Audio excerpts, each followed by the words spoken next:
Hello everyone, in today's video we are discussing about conversion of DFA to regular expression or finite automata to regular expression. This is the given finite automata. So we'll write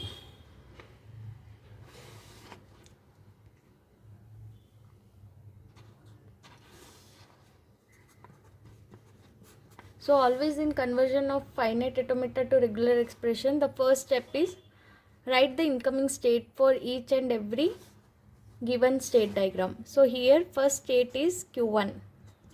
So Q1 is having incoming state, start state. We know that start state is always represented by epsilon, plus Q1 is having incoming state 1 to itself. So we'll write 1 into Q1 plus Q1 is again having incoming state of 1 from Q2. So 1 into Q2 value.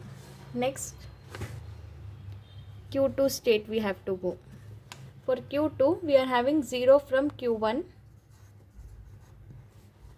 Other than that we don't have any incoming state. Next for Q3 we are having 0 from Q2. So Q2 is sending 0 to Q3.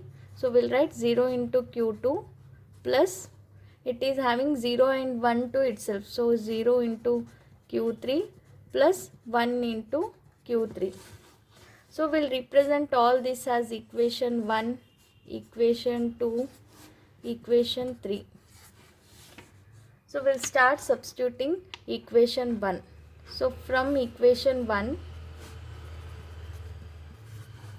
so our Q1 equals to epsilon plus 1 into Q1 plus 1 into Q2.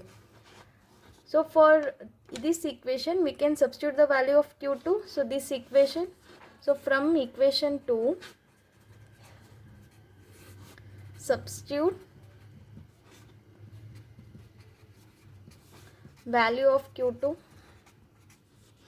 So we'll get Q1 equals to epsilon plus 1 into Q1 plus 1 into, in place of Q2 we will substitute 0 into Q1. Now we can take Q1 common from this. So Q1 equals to epsilon plus, so Q1 if we take common we'll get 1 plus 1 0.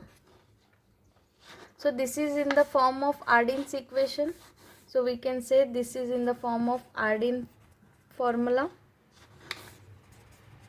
Now this equation we can convert into Arden's equation. So this is in the form of R, Q, R and P state. So as per Arden's equation, whenever it is R is equal to Q plus RP, we'll get equation as R is equal to QP star.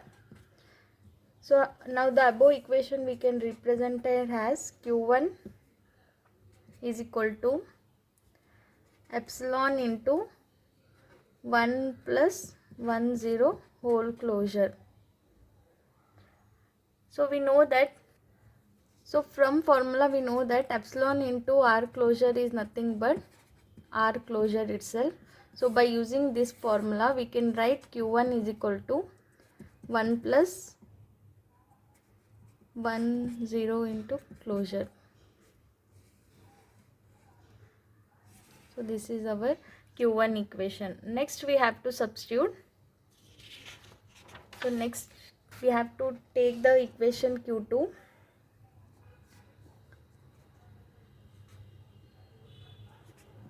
So our Q2 equation 0 into Q1, in place of Q1 we have to substitute the value of 1 plus 1 0 closure. So 1 plus 1 0 whole closure. So this is our Q2 equation. Next we are having our Q3 equation. So Q3 equation, what we have got, 0 into Q2 plus 0 into Q3 plus 1 into Q3. So for this equation we have to substitute both Q1 and Q2 value. So you can say this has equation 4 and this has equation 5. So substitute equation 5 Q3 is equal to 0 into, in place of Q2 we have to substitute this value, that is 0 into 1 plus 1 whole closure